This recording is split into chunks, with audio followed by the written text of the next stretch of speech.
Alright, so Sticks and Stammers, StyxHexenDoofus, StyxHexenDoofus, whatever you want to call this guy, is a really, really big tool and a moron. So he has this video titled "Has Been Sanders Learns He's No Longer Considered Progressive by Dem Standards." And there's this really weird, super weird angle that he's trying to take here, which is like this angle of like, you know, oh, Bernie Sanders has now been outlefted by his opponent. And it's to do with the hatchet job that, you know, Julian Castro pulled on the reparations thing. And he's actually going to mention here in a second, you know, why he did it. It's because the dude's a loser and nobody who's trying to punch up because no one cares about Julian Castro. Nobody knows who he is.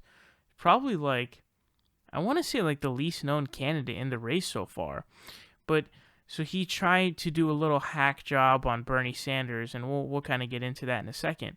But, you know, StyxHexenDoofus really goes out of his way to try to manipulate things and try to take advantage of these certain stories, like this one, for example, to spin it to a really dumb narrative that's barely coherent in and of itself.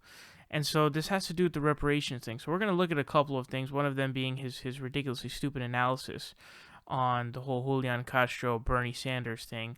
But then we're also going to look at his horrifyingly stupid take on reparations. So first, let's see his thoughts on this Bernie Julian reparations issue.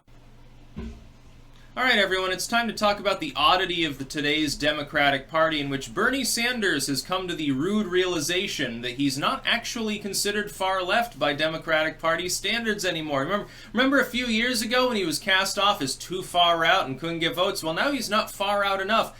Julian Castro coming out. Now, of course, Julian Castro. Early on, I said he's one of the people who could actually fight off Trump, potentially, not because of policy. On policy, he's gone, you know, further left than Bernie Sanders, literally on some issues, which would be problematic. But he's got the speaking skills and he's got the stage presence. He's not being taken seriously, and so he's trying to punch up because there's nothing below him. He's like dead last. Gillibrand will be doing the same thing. It's harder for her because she's cultivated an image of being sort of more professionalistic. Julian Castro, he's going full maverick mode, I suppose. He's calling out Bernie Sanders for not backing reparations. Now, that's a misnomer. You shouldn't be using that term at all. The real term is stealing. What happens when the U.S. government says, okay, we're going to take a bunch of taxpayer money, because the government doesn't generate its own revenue, and give it to one specific group of people irrespective of their current situation based on past events? It's stealing. I like how they bring up Native Americans. No, reparations shouldn't have been paid to anybody in this country. It's always been a mistake to put one group of people separate from the other, outside of the core of just being American, has always been wrong. Affirmative action is wrong. Differentials within treatment are inherently unconstitutional, number one. They blatantly breach equal protection under the law. Yes, that includes affirmative action, because, again, use the metaphor of two loaves of bread. Alright, so this is what I mean by like him trying to manipulate this story to try to make it into some like hack story. And try to sort of like hijack the narrative for, you know, obvious reasons, because he's a, you know, a stupid libertarian that doesn't make any sense. But Bernie Sanders is considered far left by the Democratic Party. His economic policies are, you know, the furthest in the Democratic Party. He is the furthest in the left currently speaking right now. And you say that he's a self-avowed socialist, and he, you know, calls himself a socialist, and you call him a socialist, which he's actually not a socialist, by the way. But anyways, the point being is that he is the furthest left and the, you know, the most progressive in the race. And so you tried to do like this weird pull on and twist on what Julian said. Now, if you were to do an actual story on this, you'd look at what happened, and he gave half of the right answer. You know, he was right about Julian loser nobody Castro. No one cares about the guy. No one knows the guy. So he's trying to go after Bernie Sanders in the most hacky way possible. And so he was like trying to do this dumb reparations attack. Do you know what his solution was for reparations? What he wanted to do? You want to know his plan, his genius plan? He wants to set up a task force to put out a study on reparations. You know what that means? It's a big, whopping, nothing burger. He doesn't want to do anything. He doesn't care. He doesn't care about reparations. He doesn't really support reparations. He's just being a total hack who's trying to punch up because he's a nobody and he's a loser and no one cares about him. So to look at that and then, you know, do a video saying, ha, has been Bernie Sanders is never, he's no longer the most progressive in the race.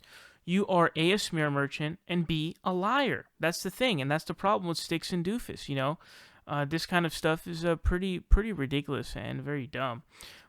And then we get into this dumb libertarian edginess, and it's so insufferable. This guy, he certainly believes and he's consumed by this pseudo libertarian edginess.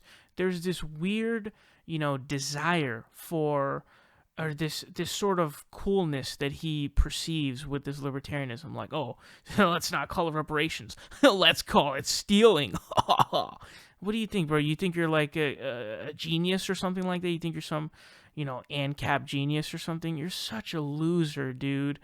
You and your ideology are the biggest loser garbage on the entire planet.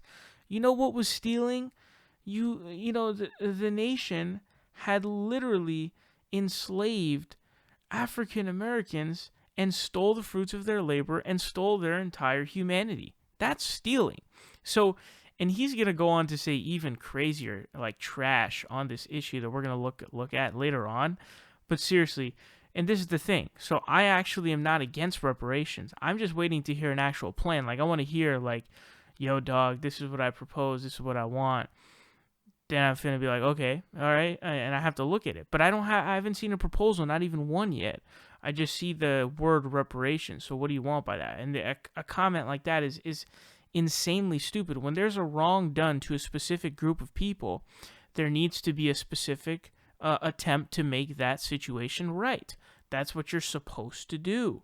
And Sticks and Stammer is doing like a multi-fledged, counter opposition, which we'll look at in a bit here too.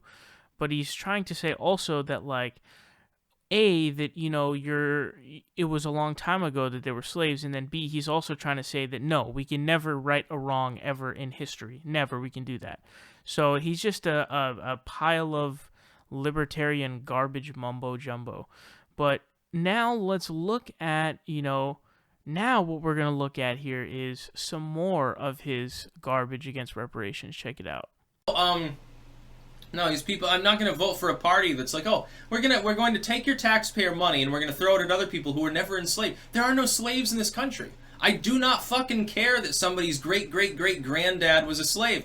If that's still affecting you a century and a half later, maybe you should try changing the way that you do business. That's like me saying, like, oh, well, my family's been poor, and they have, generation after generation. It's not just like, oh, 150 years ago the Warwicks fell on hard times. No, fuck you. My family's been poor all along, since, like, the end of the 1600s in this continent. I don't let that hold me back and say, well, they've been impoverished, and there's probably some indentured servants in there somewhere. Mostly they were sub-working class. They were peasant labor, basically. There were a lot of people, they did, like, bricklaying or rough carpentry and stuff. Not rich people. Not even like, rich enough to own land, like small-town farmer or something. They didn't even rise to that level. They were fucking brute labor not even skilled labor for the most part. That's the family tree back to the period where they come over here. They give up semi-noble sort of blood status over in Europe because there's nothing to do in Europe. They come over here, think they're going to till the land, and end up getting basically turned into servants. So I'm not gonna let that say, oh, I need reparations because, the economic and socio-political structure of the country just kept my family down for generations and generations. So this is also an extremely dumb argument used against reparations. The argumentation that is employed is, oh, it was your great blank, grandpa, grandmother, whatever, who was a slave. Like, that was a long time ago. Get over it.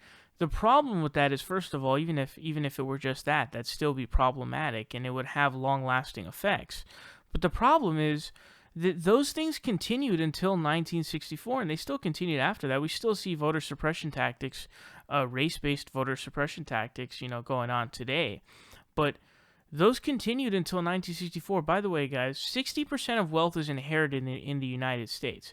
And so what happens when you have a system for decades upon decades that worked specifically against African Americans and other minorities too, but specifically African Americans? They had a very unique experience in the United States where it was a specific attempt at prevention of having generational wealth.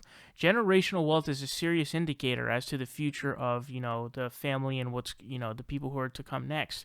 And so Is it fair that 60% of wealth is inherited in the United States, and that there was a systemic, on the books attempt to completely maim the black family and to make it so that they had no wealth? Because remember, what did they have before the Civil Rights Act? They had Jim Crow laws, they had separate schools, they had, most importantly really, is the unfair housing policies. So you're talking about stripping away homes, and you're talking about not giving fair housing opportunities to black people, having them in separate schools, and all of those things prevent generational wealth, and they steal generational wealth. So when 60% of it is inherited in the United States, and it is a serious indicator of how someone is to be, in their life, how is it possibly fair that there's a specific group of people who were wronged in terms of generational wealth? By the way, that's not even 60. We haven't even reached 60 years ago when you're talking about 1964. We're in 2019 right now. So we haven't even reached 60 years yet, which is crazy. And people think that somehow, some way, there's still people alive from then. Like, that's crazy. And you think that, all the ills that were caused by the insane, bias against black people and what they endured in the United States is to be wiped away. Extremely, extremely stupid. And then this doofus compares like himself and his ancestors or whatever, or top of his family tree, to that of the specific experience of African Americans in the United States.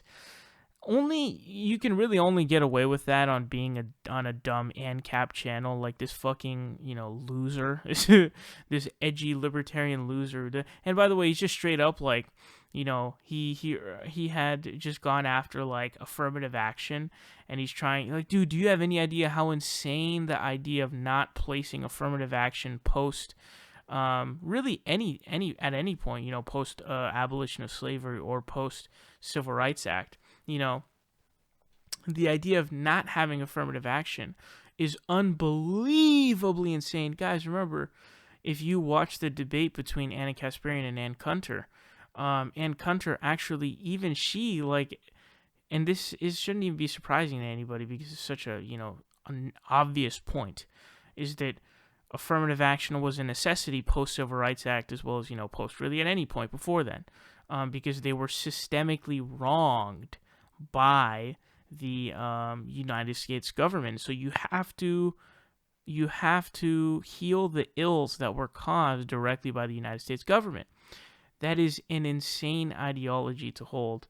This guy is a total cuck, a loser, a dummy, a moron, all of that stuff. And it's really embarrassing to hear how stupid his argumentation is, and that his fan base eats it up because they, just like him, are morons.